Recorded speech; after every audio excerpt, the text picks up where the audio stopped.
व्यासपीठावरील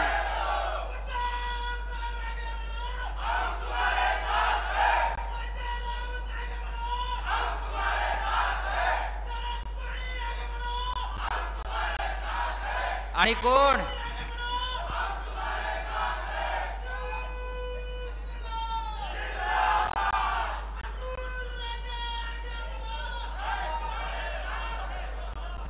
व्यासपीठावरील शिवसेनेचे सर्व मान्यवर पदाधिकारी,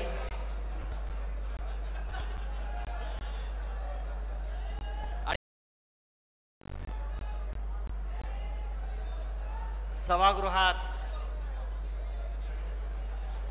भरगच्च भरलेले,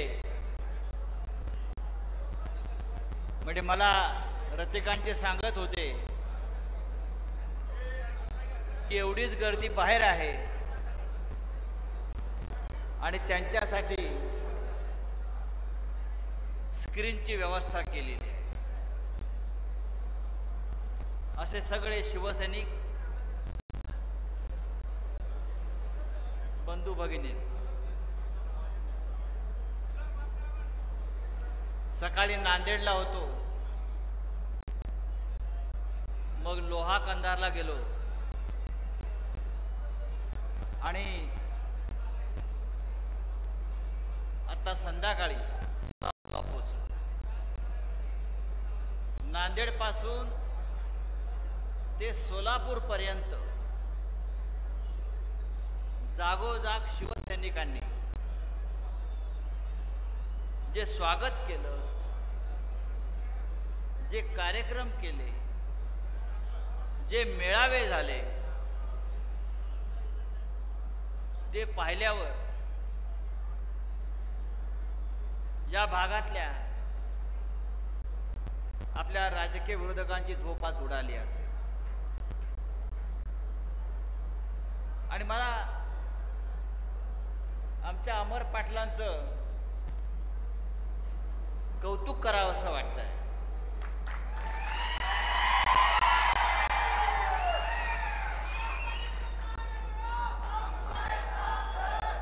अरे पण कौतुक का करावं असं वाटतंय ते ऐकून घ्या.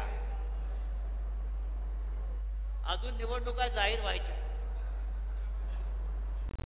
निवडणुकांच्या तारखा जाहीर झालेल्या नाही, पण गडी कामाला लागला.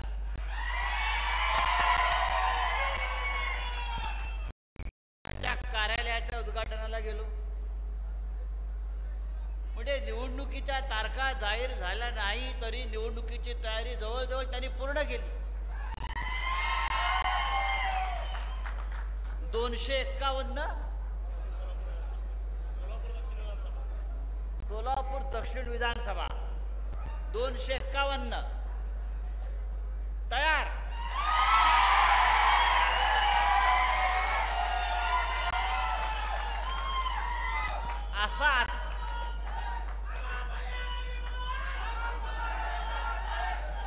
असा आत्मविश्वास पाहिजे. आत्मविश्वास. या 251 मधून मीच लढणार आणि मीच जिंकणार.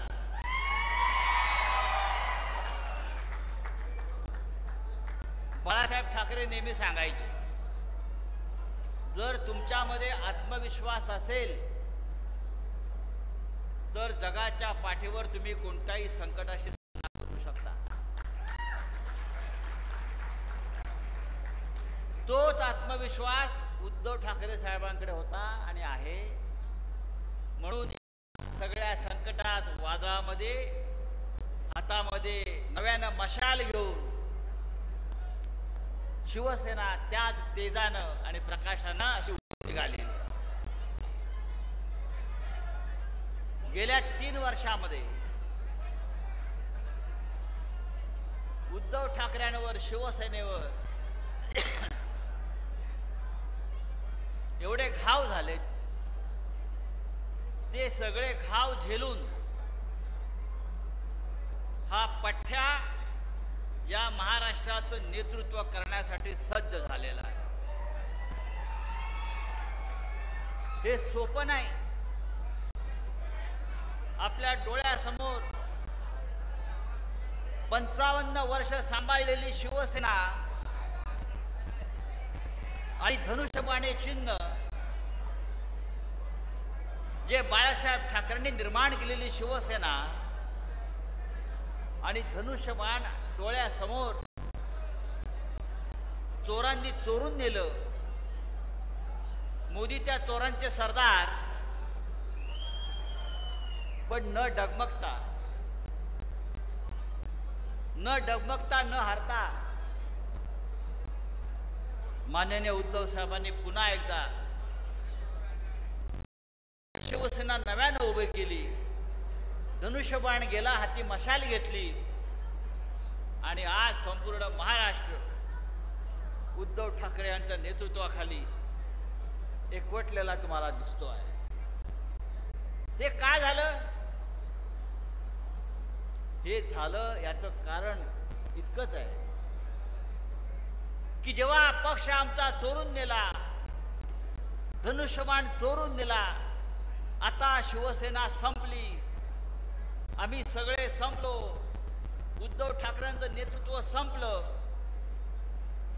असा प्रचार सुरू झाला. पण संपूर्ण महाराष्ट्रात, राज्यामध्ये अमर पाटलासारखे निष्ठावान शिवसैनिक उभे राहिले, तालुक्यातून उभे राहिले आणि हा भगवा आम्ही सोडणार नाही, उद्धव ठाकरेंची साथ सोडणार नाही, कोणत्याही आमिषाला बळी पडणार नाही, कोणत्याही दहशतीमुळे झुकणार नाही, अशा प्रकारचा एक विश्वास अमर सारख्या असंख्य शिवसैनिकांनी उद्धव साहेबांना दिला, आम्हाला सगळ्यांना दिला आणि त्या विश्वासातून पुन्हा एकदा ही शिवसेना आपल्याला दिसते. हे जे आज आपण इथे पाहतो आहोत, हे संपूर्ण महाराष्ट्राचं चित्र आहे. हे या नरेंद्र मोदी आणि अमित शहा लोकसभा निवडणुकीच्या आधी 400 पार, 400 पार, 400 पार, अब की बार 400 पार, हा जो त्यांच्या 400 पारला बूच लावण्याचं काम या महाराष्ट्रात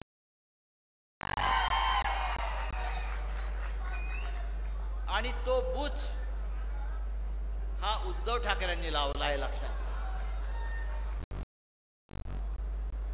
लोकसभा निवडणुकीत 48 पैकी 31 जागा महाविकास आघाडीनं जिंकल्या. 31 जागा महाविकास आघाडीनं जिंकल्या आणि 5 जागा महाराष्ट्रातल्या या मिंध्यांनी आणि त्यांच्या दरोडेखोरांच्या टोळीनं चोरल्या, नाहीतर आपण 40 पर्यंत गेलो असतो. आमच्या मुंबईची जागा 48 मतांनी गेली, फक्त 48. शिवसेना उमेदवार अमोल कीर्तीकरांनी विजयी घोषित केलं, विजयाची मिरवणूक निघाली, दिल्लीवरून फोन आला आणि निकाल फिरवला गेला. महाराष्ट्रामध्ये असे 5 निकाल चोरले आणि देशामध्ये 60 ते 70 निकाल अशा पद्धतीनं चोरून नरेंद्र मोदी सत्तेवर आले. त्यांचा पराभव झालेला आहे आणि हा पराभव आपण सगळ्यांनी केला.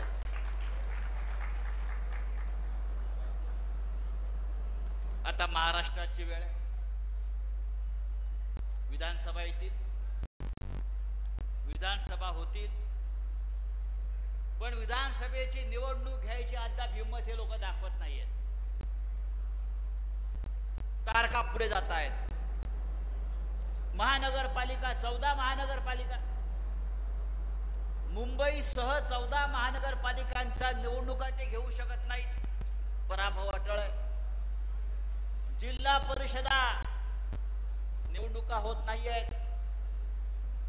या देशामधली ही हुकुमशाही आहे. होऊ द्यायच्या नाही, लोकांना मतदान करू द्यायचं नाही, लोकप्रतिनिधी निवडून द्यायचे नाहीत. महापालिका असेल, जिल्हा परिषदा असतील, यांच्यावरती प्रशासक नेमायचे आणि अधिकाऱ्यांच्या माध्यमातून राज्य करायचं, लूट करायची, अशा प्रकारचं धोरण या महाराष्ट्रामध्ये सुरू आहे. आज मगाशी येताना मला अमरने सांगितलं, आजच्या या मेळाव्याची तयारी सुरू करताना पोलिसांनी दडपशाही केली. आम्हाला बॅनर्स लावू दिले नाहीत, आम्हाला पोस्टर्स लावू दिले नाहीत, आमचे बॅनर्स आणि पोस्टर जप्त केले, शिवसैनिकांवरती गुन्हे दाखल केले. 2 महिने थांबा. हे जे इकडले पोलीस आयुक्त आहेत,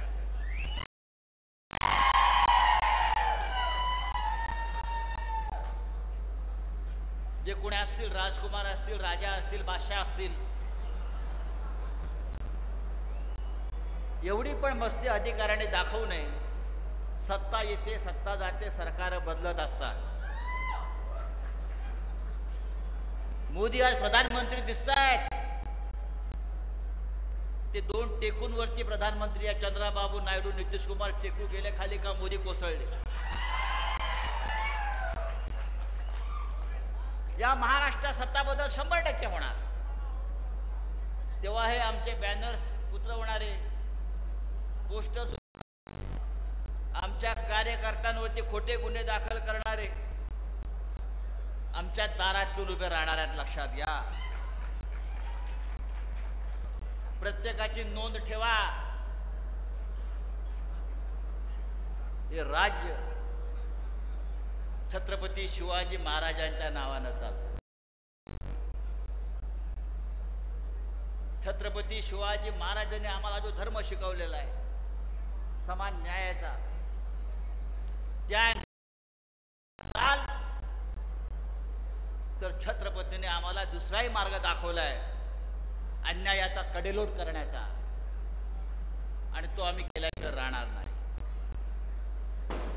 भले पोस्टर काढताय, आमचे बॅनर्स काढताय. अधिकाऱ्याने असं इतकं पक्षपाती असू नये. तुमच्या अंगावर वर्दी आहे, तुमच्या हातामध्ये अधिकार आहे, म्हणून तुम्ही असं वागत असाल तर उद्या ही सत्ता आमच्या हातामध्ये येणार आहे, हे लक्षात ठेवा. आणि तुम्हाला आम्हालाच सलाम मारायचा आहे, हे सुद्धा विसरू नका. अमर पाटील हा एक तरुण कार्यकर्ता आहे. त्याच्या मागे तरुणांची फौज आहे.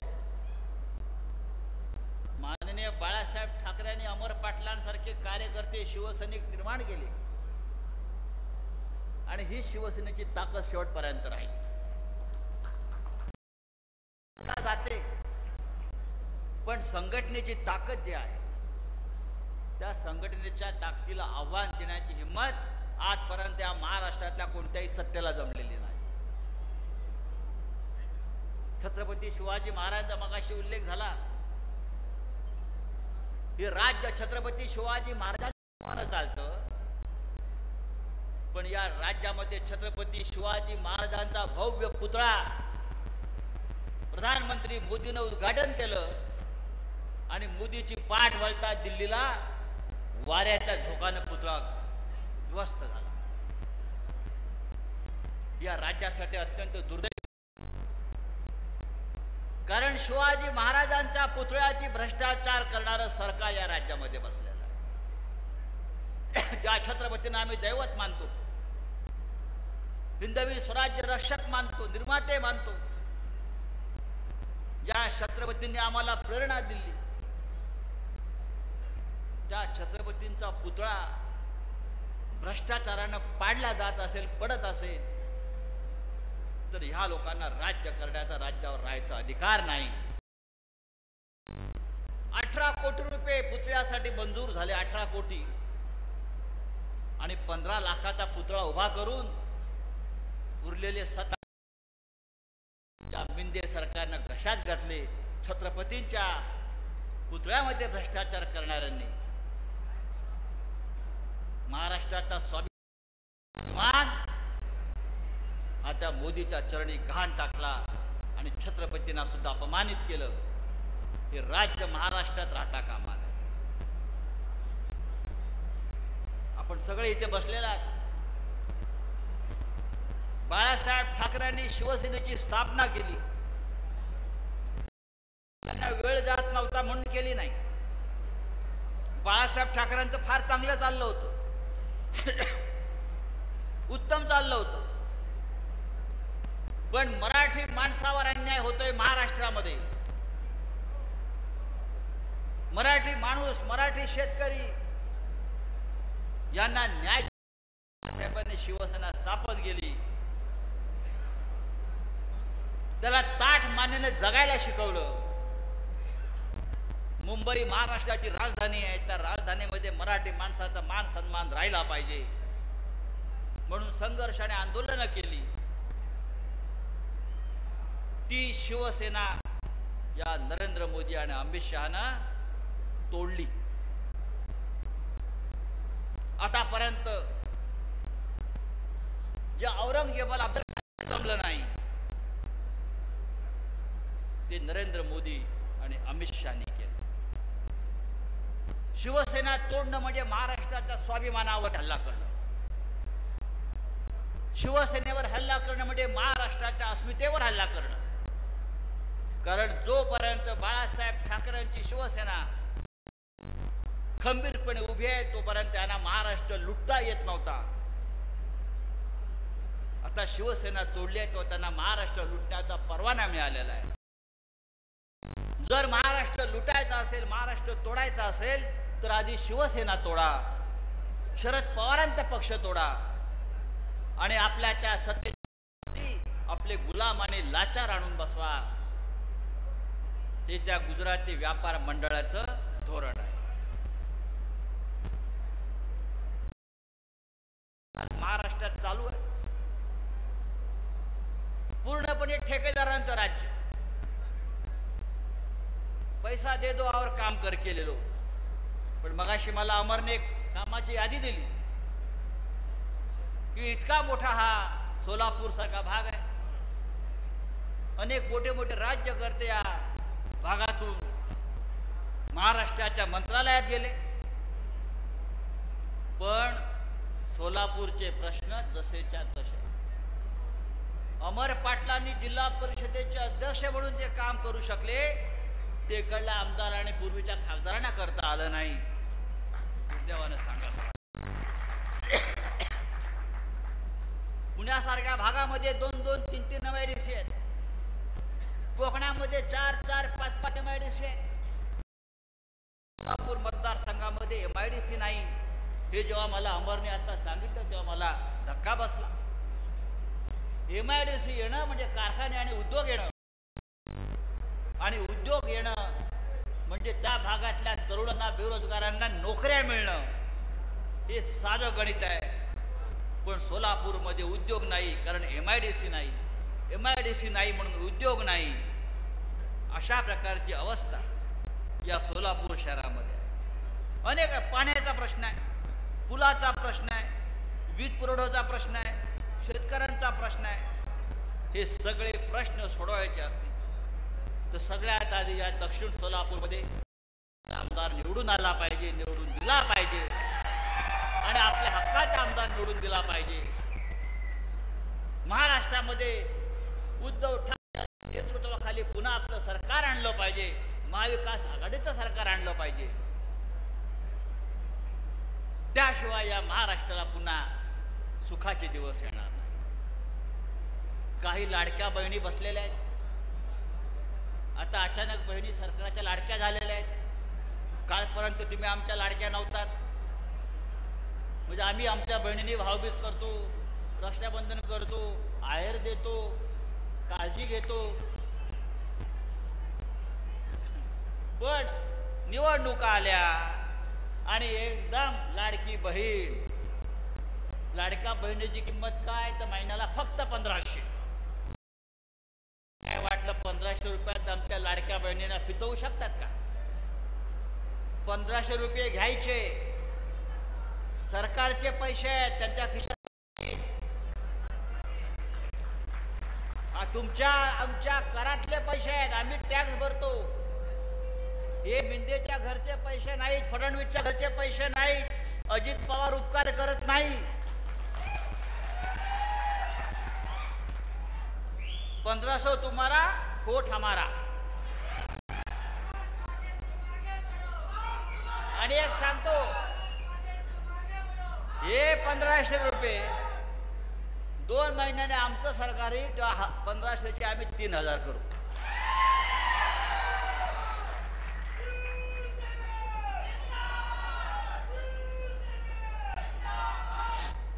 लाडक्या बहिणींची काळजी कशी घ्यायची आम्हाला माहिती आहे.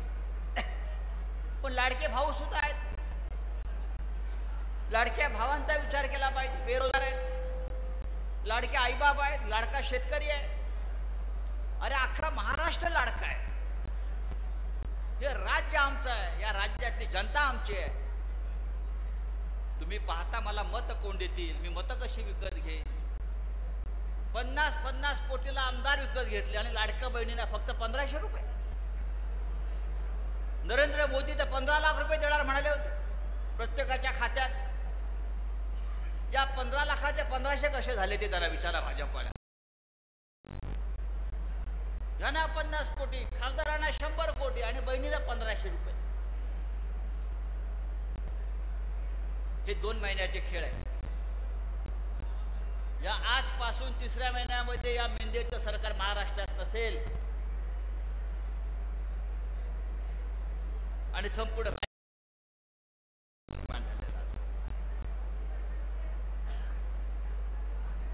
गणपती उत्सव सुरू आहेत. मुंबईमध्ये मोठ्या प्रमाणात होतो.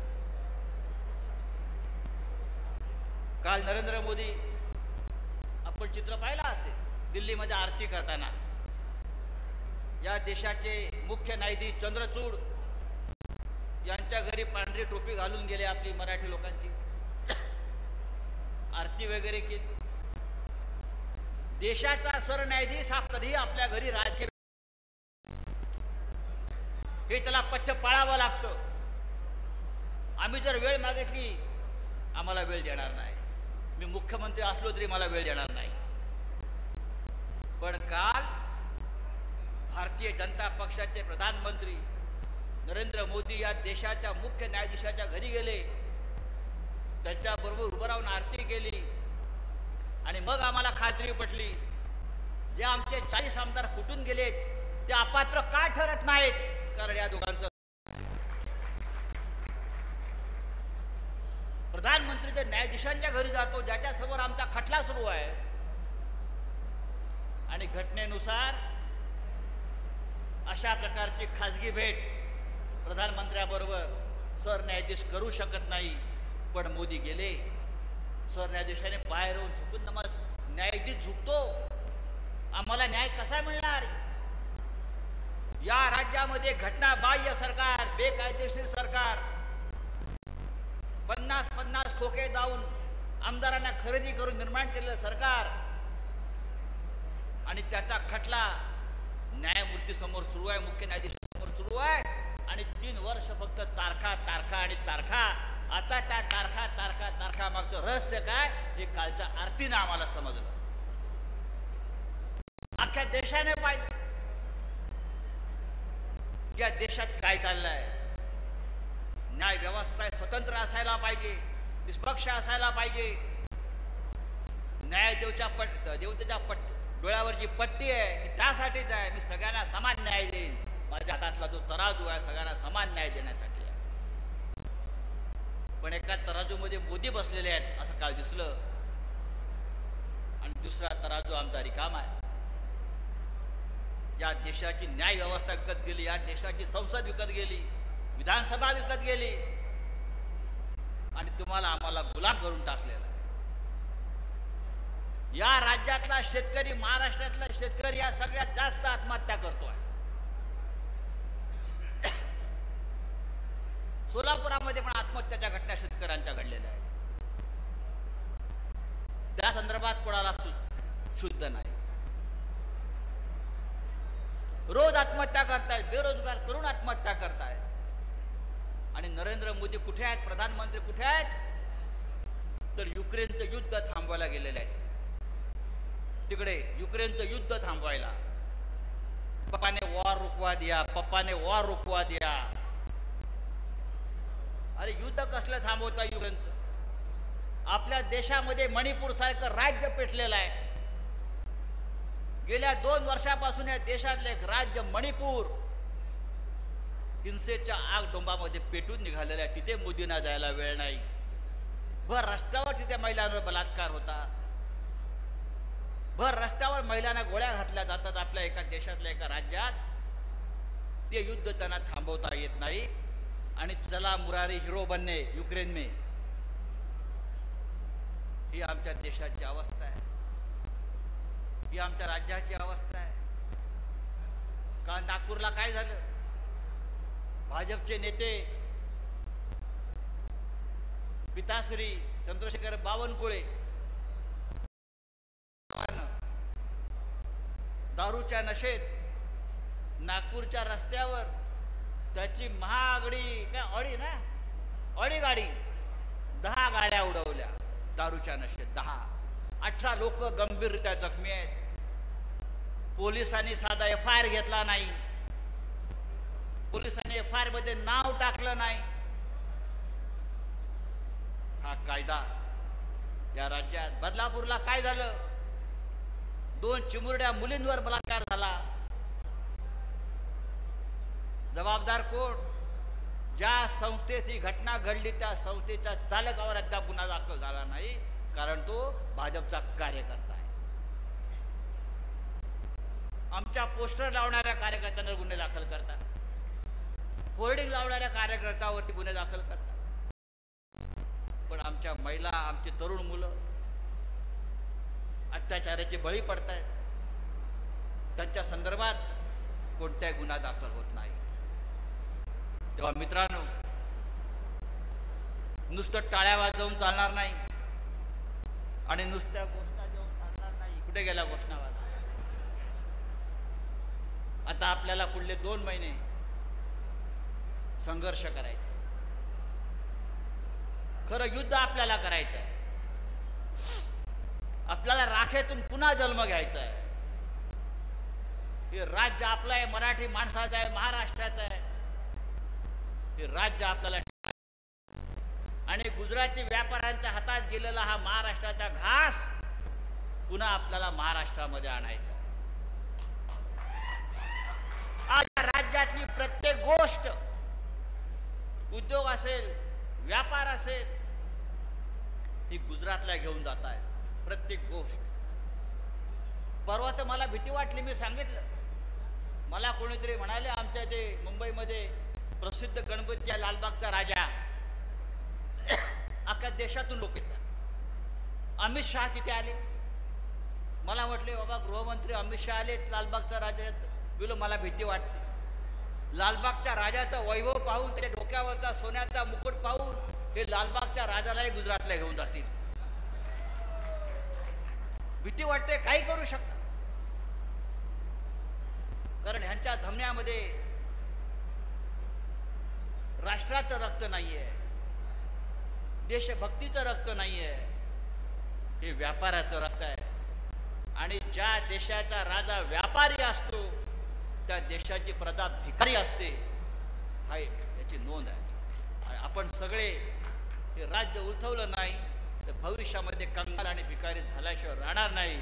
आणि तो जो गौतम अडाणी आहे त्याच्या दारात आपल्या सगळ्यांना मराठी माणसाला भांडी घासावी लागते. मी अत्यंत तळमळीनं सांगतोय, पोटतिडकीनं सांगतोय.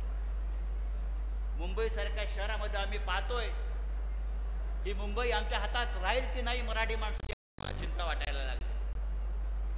अख्खा महाराष्ट्र मुंबईमध्ये आहे, सोलापूर मुंबईत आहे, सगळे मुंबईत आहेत. पण त्याचा मालक आता हळूहळू गौतम अडाणी होतो आहे. मोदींचा लाडका उद्योगपती. हे थांबायला पाहिजे. तेव्हा मी इतकं सांगेन, ही लढाई फक्त एकट्या अमर पाटलाची नाही आहे, ही लढाई उद्धव ठाकरेची नाही आहे, ही लढाई संजय राऊताची नाही आहे, ही लढाई महाराष्ट्राच्या, ही लढाई मराठी अस्मितेची आहे. आणि आपण सगळ्यांनी आजपासून निदान या मतदारसंघात तरी कामाला लागा.